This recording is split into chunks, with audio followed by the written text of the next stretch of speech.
అందరికీ నమస్కారం. ఈ వీడియోలో మరణించిన వ్యక్తి యొక్క ఈ 3 వస్తువులు ఎవరూ ఉపయోగించకూడదు.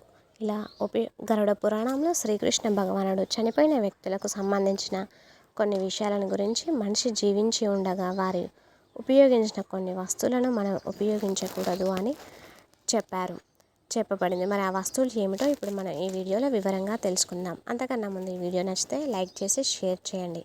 అలాగే మన ఛానల్ని కూడా సబ్స్క్రైబ్ చేసుకొని మాకు సపోర్ట్ చేయండి. ఇక ఈ వీడియోలోకి వస్తే, భగవద్గీతలో శ్రీకృష్ణుడు ఏమన్నాడంటే, మానవ జీవితంలో పుట్టిన వాడికి మరణం తప్పదని అని వార్యమగు ఈ సత్యాన్ని గ్రహించిన శోకాన్ని వీడాలని చెప్పాడు. ఈ భూమి మీద ఎవరు పుట్టినా కూడా వారికి మరణం అనేది ఖాయం. ఇదే ప్రకృతి యొక్క ధర్మం అని శ్రీకృష్ణ భగవానుడు చెప్పాడు. మరణం అనేది ఎవరు కాదనలేని సత్యం. మరణం దగ్గరికి వచ్చినప్పుడు ఒక వ్యక్తి తప్పనిసరిగా తన శరీరాన్ని వదులుకోవాలి. మరియు శరీరంతో పాటు అతను కొన్ని భౌతిక వస్తువులను కూడా వదులుకోవాల్సి వస్తుంది. మరణం అనంతరం ఒక వ్యక్తి తనతో పాటు వస్తువులను తీసుకువెళ్ళలేరు. వారి పాపాలు మరియు పుణ్యాలను మాత్రమే వారితో తీసుకువెళ్తారు. ఒక వ్యక్తి తన జీవితంలో చెడు పనులను కంటే మంచి పనులను ఎక్కువగా చేసినట్లయితే మరణ సమయంలో వారికి కష్టాలు ఉండవు మరియు వారి ఆత్మ సహజంగా శరీరాన్ని వదిలి వెళుతుంది. అంటే వారికి చాలా సునాయాసంగా మరణం అనేది సంభవిస్తుంది అని అర్థం. ఒక వ్యక్తి తన జీవిత కాలంలో పుణ్యాల కంటే ఎక్కువ పాపాలు కనుక చేసినట్లయితే వారి మరణం చాలా బాధాకరమైనది మరియు మరణ సమయంలో వారు చాలా బాధను భరించవలసి ఉంటుంది. అటువంటి వారిపై అస్సలు కనికరాన్ని చూపించరు. వారిని తాళ్ళతో కట్టి యమలోకానికి తీసుకొని వెళ్తారు. పాపాత్ముడు యమలోకంలో వెళ్ళే మార్గంలో ఉన్నప్పుడు అతను చాలా బాధలను అనుభవిస్తాడు. అతను ఏడుస్తూ నరక యుద్ధంలో నడుస్తాడు. కానీ యమదూతలు అతనిపై కనికరమే చూపించరు మరియు వారు మరింత బాధను కలిగిస్తూ ఉంటారు. ఈ లోకంలో ఆత్మకు సొంతము అనేది ఏదీ లేదు అని శ్రీకృష్ణుడు చెప్పాడు. ఈ శ్రీకృష్ణుడు చెప్పాడు, ఆత్మ శాశ్వతమైనది, అంతం లేనిది. ఆత్మ చర్యలకు అనుగుణంగా పదే పదే నిందిస్తూ ఉంటుంది. మానవ శరీరం కూడా దాని సొంతం కాదు. అది కూడా భగవంతుని దయతో కొద్ది కాలానికి మాత్రమే లభిస్తుంది. అది ఒకరోజు పంచభూతాలలో కలిసిపోతుంది. అయితే మరణం తర్వాత కూడా ఆ వ్యక్తి తన భౌతిక వస్తువులతో తన అనుబంధాన్ని విడిచిపెట్టి భగవంతుడికి పూర్తిగా లొంగనంత కాలం కూడా ప్రతి వ్యక్తి కూడా భూమిపై వివిధ రూపాల్లో వివిధ జాతులలో సంచరిస్తూనే ఉంటారు అని శ్రీకృష్ణుడు చెప్పాడు. కొన్నిసార్లు మరణం తర్వాత వ్యక్తి ఆత్మ భూలోకంలోనే సంచరిస్తూ ఉంటుంది. అంటే తను ప్రేతగా మారుతాడు. వ్యక్తి అకాల మరణం చెందినట్లయితే అతను కూడా ప్రాతయోనిలోనే జన్మిస్తాడు. తన కుటుంబ సభ్యులకు బాధ కలిగించడం ప్రారంభిస్తాడు అని శ్రీకృష్ణుడు చెప్పాడు. మనలో కొందరు వారు ప్రేమించిన వ్యక్తులు చనిపోతే వారి జ్ఞాపకార్థంగా వారు ఉపయోగించే వస్తువులను వారితో ఉంచుకుంటూ ఉంటారు. మనిషి జీవితం బంధాలతో ముడిపడి ఉంది. కానీ ఒక వ్యక్తి మరణించగానే ఆ వ్యక్తి యొక్క ఆత్మ బంధాల నుండి విముక్తి పొందుకుంటుంది. కానీ మరణించిన వ్యక్తికి బాగా ప్రేమించేవారు కొందరు ఉంటారు. వారు మరణించిన వ్యక్తికి గుర్తుగా కొన్ని వస్తువులను దగ్గర ఉంచుకుంటూ ఉంటారు మరియు వాటిని ఉపయోగించడం కూడా మొదలు పెడతారు.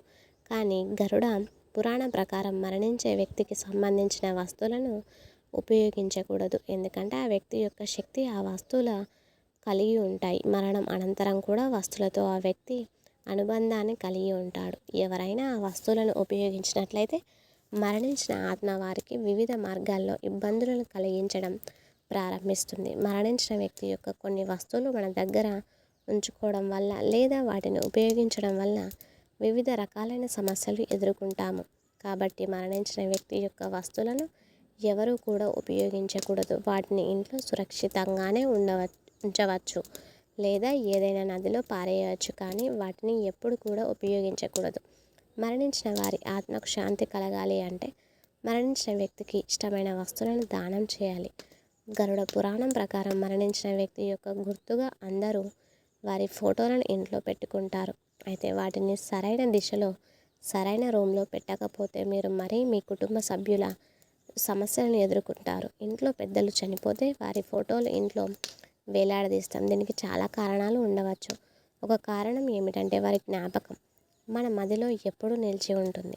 చాలామంది ఇంట్లోనే గదిలో తమ పెద్దల ఫోటో పెట్టుకుంటారు. మరికొందరు పడక గదికి దగ్గరగా ఉంచుకుంటారు. మీ ఇంట్లో మరణించిన వారి ఫోటో ఉంటే మీ ఇల్లు సుఖ సంతోషాలతో ఉంటుందని చెప్తూ ఉంటారు. అయితే మీ ఇంట్లో పెద్దల ఫోటోలను ఉంచేటప్పుడు మీరు చాలా జాగ్రత్తగా ఉండాలి. ప్లేస్ ఉంది కదా అని చెప్పి ఇంటిలో ఎక్కడ పడితే అక్కడ చనిపోయిన వారి ఫోటోలు పెట్టకూడదు. ఇది మీ ఇంటికి నష్టం కలిగిస్తుంది. ఇంట్లో మేము పెద్దల ఫోటోలు ఏ దిక్కున ఉంచాలో తెలుసుకుందాం. చనిపోయిన పూర్వీకుల ఫోటోలను ఇంట్లో ఉంచేటప్పుడు ఆ ఫోటోలని ఇంట్లో సెల్ఫ్ లేదా అల్మారాల్లో ఉంచాలి. పూర్వీకులు ఆ ఫోటోను ఏ కారణం చేతను ఉపయోగించరాదు. అలా చేస్తే మీకు పూర్వీకులకు అవమానించినట్లే అవుతుంది మరియు మీరు వారి ఆశీర్వాదం పొందలేరు. ఒకటి కంటే ఎక్కువ ఫోటోలు పెట్టుకోకూడదు. ఇంట్లో చనిపోయిన పూర్వీకుల ఫోటో ఉంటే సరిపోతుంది. ఒకటి కంటే ఎక్కువ ఫోటోలు ఉండడం వల్ల ఇల్లు అందంగా కనిపించదు, ఇల్లు చెడిపోతుందని అంటూ ఉంటారు. కాబట్టి ఇంట్లో చనిపోయిన పూర్వీకుల ఒక ఫోటో ఉంటే చాలు. దేవుడి గదిలో చనిపోయిన వారి ఫోటో పెట్టకండి. కొన్ని ఇళ్లలో దేవుడి ఫోటో గదిలో చనిపోయిన వారి ఫోటోలు ఉంచుతారు. ఇలా ఏ కారణం చేతనైనా ఇలా చేయకండి. ఇది ఇంట్లో అశాంతిని సృష్టించవచ్చు. వాస్తు శాస్త్రం ప్రకారం పూర్వీకుల చిత్రాలను ఎల్లప్పుడూ కూడా ఉత్తర దిశలో ఉంచాలి. చిత్రాన్ని ఉత్తర దిశలో ఉంచడం ద్వారా చిత్రం దక్షిణ దిశకు ఎదురుగా ఉంటుంది. ఎందుకంటే దక్షిణ దిశను పూర్వీకుల దిశగా పరిగణిస్తారు. అందుకే పూర్వీకుల చిత్రపటాలను దక్షిణ ఆఫ్రికా ప్రతిమ ముఖంగా ఉంచాలి. స్టీల్ చిత్రాలను ఎట్టి పరిస్థితుల్లోనూ కూడా దక్షిణ మరియు పడమర గోడలపై ఉంచకూడదు. అలాగే స్టీల్ చిత్రాలను ఎట్టి పరిస్థితుల్లోనూ కూడా దక్షిణ మరియు పడమర గోడలపై ఉంచకూడదు. ఇలా చేయడం వల్ల ఎట్టి సుఖము ఐశ్వర్యం చెడిపోతాయి. గరుడ పురాణ ప్రకారం మనిషి చనిపోయిన తర్వాత ఆ మనిషికి సంబంధించిన కొన్ని వస్తువులు అస్సలు ఉపయోగించకూడదు. వాటిల్లో మొదటిది బట్టలు. మరణించిన వ్యక్తి యొక్క బట్టలు ఇంటిలో వారు అస్సలు ధరించకూడదు. ఇలా చేయడం వల్ల మరణించిన వ్యక్తి యొక్క ఆత్మ తన ప్రియమైన వారిని గుర్తుంచుకుంటుంది. దానివల్ల మరణించిన వ్యక్తి యొక్క ఆత్మ తన బట్టలను ధరించిన వ్యక్తులను అంటే కుటుంబ సభ్యుల వెంటే ఉంటుంది. వారికి మన శాంతిని దూరం చేస్తుంది.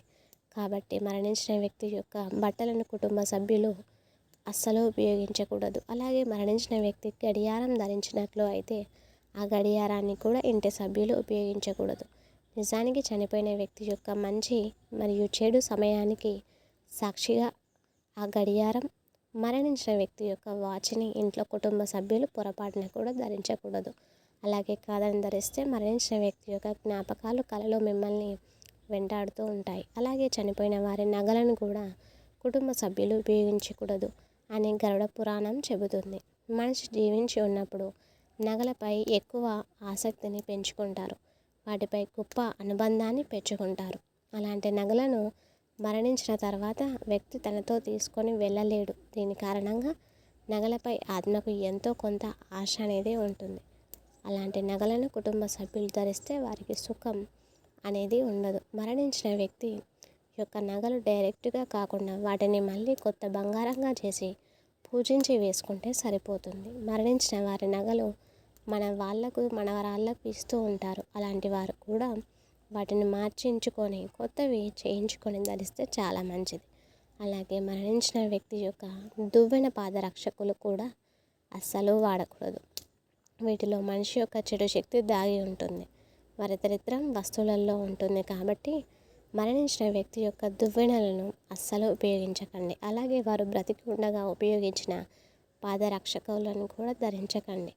మరణించిన వ్యక్తి యొక్క ఈ వస్తువులను మీరు తెలియకైనా ఇప్పటి వరకు వాడుతున్నట్లయితే వెంటనే వాటిని తీసి బయటపడేయండి. మరి తెలుసుకున్నారు కదా, మరణించిన వ్యక్తి యొక్క ఏ వస్తువులు ధరించడం వలన మనకు చెడు శక్తుల బారిన పడతాము. మరియు ఆ వస్తువులను దూరంగా ఉండండి. వాటిని ధరించకుండా జాగ్రత్త పడండి. ఆనందంగా జీవించండి.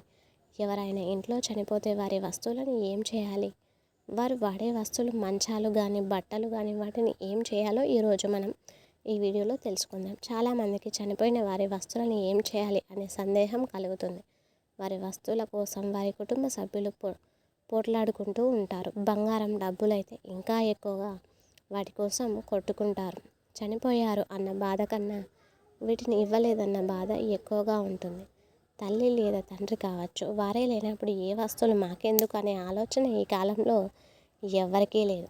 కొంతమంది అయితే చనిపోయిన వారి బాడీని కూడా తీయడానికి వీలు లేదని పొట్లాడుకుంటూ ఉంటారు. మాకు ఆస్తి పంచితే కానీ ఈ కార్యక్రమాలు జరగడానికి వీల్లేదని కుటుంబాలు చాలా ఉన్నాయి. చనిపోయిన వారి వస్తువులు ధరిస్తే ఆ ఆత్మ అనేది పసిగట్టి వాళ్ళు మన దగ్గరకు వచ్చే అవకాశం ఉంటుందేమో అని ధరించవద్దని శాస్త్రాలు చెప్తూ ఉన్నాయి. కానీ నేటి సమాజంలో అందరూ ఖరీదైన వస్త్రాలను ధరిస్తూ ఉన్నారు. వాటిని ఏం చేయాలంటే ఇప్పుడు మనం అనేక రకాలైనటువంటి వాసులు వచ్చేస్తున్నాయి. డ్రై క్లీనింగ్లు, వాష్ చేయడం అంటే క్రిములు ఏమీ ఉండవని వాటిలో వేసి వాష్ చేస్తూ ఉన్నారు. మీరు వాటిని డ్రై వాష్ ఇచ్చి వాటిని ధరిస్తే ఆ తాలూకు ప్రభావం అనేది మీ మీద ఉండదు. అలాగే చనిపోయిన వారు అనారోగ్యంతో చనిపోయినప్పుడు ఆ తాలూకు నమూనాలు ఆ వస్త్రాల్లో ఉంటాయి. వాటిని మనం ధరిస్తే అవి మనకు రావడం జరుగుతుంది. ఇలా చనిపోయిన వారి వస్త్రాలు ధరించకూడదు అనే దానికి ఎన్నో రకాల కారణాలను చెప్పుకోవచ్చు. కాబట్టి కెమికల్తో కలిపి డ్రై వాష్ చేయించుకున్న తర్వాత దుస్తులను మీరు ధరించవచ్చు. ఎందుకంటే ఈ కాలంలో ఖరీదైన వస్త్రాలను ధరిస్తున్నారు. వాటిని ఇవ్వాలన్నా పారేయాలన్నా మనసు రాదు. కాబట్టి ఈ డ్రై వాష్ చేసిన తర్వాత ఆ దుస్తులను మీరు ధరించవచ్చు. మరియు వాళ్ళ వస్తువులు వాళ్ళు తిన్న పళ్ళెం కానీ గ్లాసులు కానీ ఏం చేయాలంటే కొంతమంది స్తోమత ఉన్నవారు వెండి పళ్ళాలు వెండి గ్లాసులు వాడుతూ ఉంటారు. వాటిని ఏమి చేయాలంటే వెండి వాటిని కరిగించి కొత్తవి తయారు చేయించుకొని మీరు వాడుకోవచ్చు. వాటితో తయారు చేయించుకున్న వెండి వస్తువులు దేవత ఆరాధనకు పనికిరావు. వాటిని మీరు తినడానికి మీ ఇంటికి ఎవరైనా వస్తే వాటిల్లో పెట్టి ఇవ్వడానికి మాత్రమే అవి పనికొస్తాయి. అదే ఇత్తడి రాగి స్టీల్ ప్లేట్లు అయితే ఎవరికైనా దానంగా పేదవారికి ఇవ్వచ్చు. మంచం మీద చనిపోతే మంచాన్ని ఇచ్చేయాలి. పూర్వకాలంలో నవారు మంచాలు ఉండేవి. వాటిని చాకలి వాళ్ళు తీసుకొని ఇంటిని శుభ్రం చేసి వెళ్ళేవారు. కానీ నేటి కాలంలో ఖరీదైన మంచాలు వాడుతున్నారు. కాబట్టి ఆ మంచాలను మార్చకపోయినా వారు వాడిన దిండు పరుపులను తీసివేయాలి. 15 రోజుల 16వ రోజు పండితుల కర్మకాండాలు చేసినప్పుడు అన్ని గదులతో పాటు మంచాన్ని కూడా ప్రోక్షణ గోవ మూత్రంతో చేస్తారు. అలా చేస్తే ఆ తాలూకు దోషాలు తొలగిపోతాయని నమ్ముతూ ఉంటారు. ఇలా ఆవు మూత్రంతో ప్రోక్షణ చేయడం వలన ఇంట్లో ఉన్నటువంటి చెడు బ్యాక్టీరియా చనిపోతుందని శాస్త్రీయ మనకు ఆరోగ్యంతో కలిపి అందించింది ఈ హైందవ సాంప్రదాయం. అందులో భాగంగానే మనం ఇవన్నీ కూడా ఆచరించాలి. కొంతమంది వారి ఆస్తులను వస్తువులను ఇలా పంచుకుంటూ ఉంటారు. ఏదైనా అనారోగ్యం వచ్చేసరికి మా అమ్మకు ఉంది ఈ అనారోగ్యం, అందుకే మాకు వచ్చిందని అంటూ ఉంటారు. ఇలా మనం అనే మాటలు మన చేష్టల వలన పితృదేవతలను కష్టపెట్టిన వాళ్ళం అవుతాం. ఈ మాటలకు కష్టపడుతూ ఉంటారు. కాబట్టి వాళ్ళు చనిపోయిన తర్వాత చేయవలసినవన్నీ కూడా చేసి వాటితో ఇంటిని కూడా శుభ్రం చేసుకోవాలి. సంవత్సరానికి ముందు ఇంటికి సున్నం వేయడం వలన వాడి తాలూకు ప్రభావం సున్నం వేయడం వల్ల పోతుందని కొంతమంది ఇంటికి సున్నాన్ని వేస్తారు. సున్నం వేసి పిండ ప్రదానం చేసి మరుసటి రోజు పండుగ చేసి ఇంటి ఆడపడుచులకు ఒడి బియ్యం పోసి ఇలా సంవత్సరం తర్వాత శుభకార్యాలను మొదలు పెడుతూ ఉంటారు. ఇలా అనేక సాంప్రదాయాలు ఒక్కొక్కరికి ఒక్కొక్కలాగా అనేవి ఉంటాయి. అలాగే శుభకార్యాలు మొదలు పెడుతూ ఉంటారు. అంతరార్థం అనేది ఖచ్చితంగా ఆరోగ్యంతో ముడిపడి ఉంటుంది. చనిపోయిన వారితో మీరు కూడా ఇప్పుడు మనం చెప్పుకున్న విషయాలను పాటించి మంచి శుభ ఫలితాలను పొందండి. ఈ వీడియో నచ్చినట్లయితే ప్లీజ్ లైక్ చేసి మీ ఫ్రెండ్స్కి షేర్ చేయండి. ఇప్పటివరకు ఈ వీడియో చూసిన అందరికీ కూడా ధన్యవాదాలు.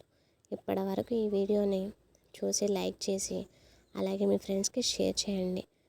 ఛానల్ని సబ్స్క్రైబ్ చేయకపోతే వెంటనే సబ్స్క్రైబ్ చేసుకోండి. Thanks for watching.